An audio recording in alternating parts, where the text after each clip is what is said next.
चोपडा ग्रामीण पोलीस स्टेशनचा प्रभारी अधिकाऱ्यांनी आणि त्यांच्या स्टाफला एका गोपनीय माहिती प्राप्त झाला की उमरटी जे मध्य प्रदेशमधलं गाव आहे त्या गावात काही इस्मांनी महाराष्ट्रात राहणाऱ्या काही इस्मांनी वेपन्स खरेदी केलं आणि ते वेपन्स खरेदी करून म्हणजे आपला जिल्ह्याचा रस्त्यावरून पुढे संभाजीनगरला जाते असे गोपनीय माहिती प्राप्त झाले होते आणि गोपनीय माहिती अनुसार एका ठिकाणी आपला स्टाफ नाकाबंदी लावून तिथं वाट बघत होता।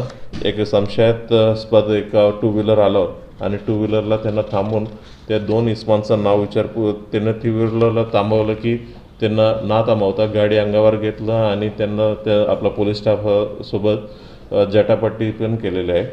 जे दोन इसम होता ते दोन इसमांचं नाव होता मोहम्मद लतीफ शेख सलीम वय 24 वर्ष राहणारा संभाजीनगर, दुसऱ्यांचा आहे इरफान खान अयूब खान वय 23 वर्ष संभाजीनगर। या दोन्ही इस्मांना ताब्यात घेतलं आणि त्यांच्याकडे असलेल्या एक खाला रंगाचे बॅग होते त्या बॅग शोध केलं की त्याच्यामध्ये 5 बनावट कट्टे गावठी कट्टे त्यांच्याकडे सापडलं आणि त्याच्यासोबत 10 जिवंत काडतूस आणि एका चॉपर देखील सापडलेला आहे आणि हे दोन्ही इस्मांना आम्ही अटक करण्यात आलेला आहे आणि एकूण मुद्देमाल 2 लाख रुपयाचा अंदाजे एकूण मुद्देमाल जप्त करण्यात आलेला आहे। प्रभारी अधिकाऱ्यांना गोपनीय माहिती गांजाचं एक गोपनीय माहिती भेटलं होतं। गांजाचं गोपनीय माहिती भेटल्यानंतर आडावत पोलीस स्टेशनचा प्रभारी अधिकारी आणि त्यांचा स्टाफ विष्णुपुरा चोपडा याचा एका घरामध्ये त्यांनी शोध घेतला की त्याच्यामध्ये राहणार आहे साई सिंग बरेला त्यांना त्या माणसं त्या घरामध्ये सापडलं आणि घरामध्ये सर्च केल्यानंतर 66 किलो 300 ग्राम गांजा त्यांच्याकडनं जप्त करण्यात आलेला आहे आणि सर्व मुद्देमाल 11 लाख जवळपास मुद्देमाल जप्त करण्यात आलेला आहे आणि हे कुठून आणलं ह्या गोष्टीवर विचारपूस केल्यानंतर ही धुळे जिल्ह्यात एका गावाकडून आणला अशी माहिती दिलं आणि या माहितीवर आपलं काम करणं चालू आहे। ही बेनिपेट पोलीस स्टेशन हद्दीमध्ये 22 मे रोजी एका खुनाचा गुन्हा दाखल झाला होता। खुनाचं मयतांचं नाव होतं किशोर सोनवणे आणि क्राईम नंबर 119/24 कलम 302 आणि राईटच्या कलमानुसार अंतर्गत आम्ही गुन्हा दाखल केला। तर तेव्हाच आम्ही 7 आरोपींना अटक करण्यात आलेलो आहे।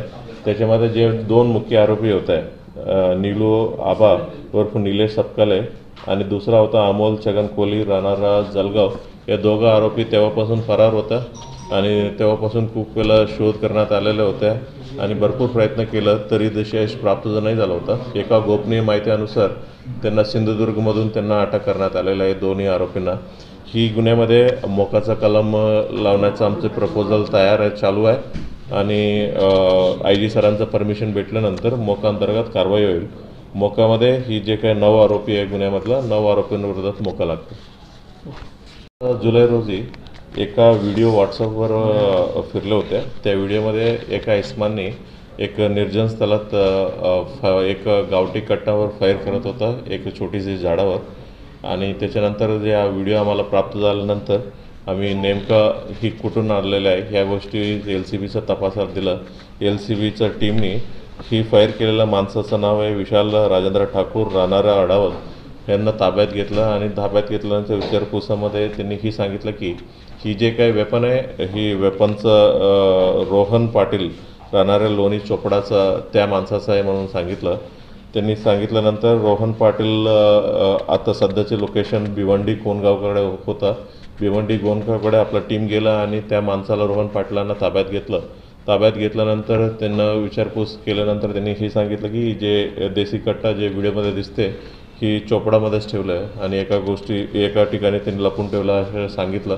त्याने चोपडात परत आणला आणि या देसी कट्टा आम्ही जप्त करण्यात आलेला आहे आणि दोघांविरुद्ध आर्म्स ॲक्टनुसार गुन्हा दाखल केला आणि दोघांना अटकच्या कारवाई करण्यात आलेला आहे।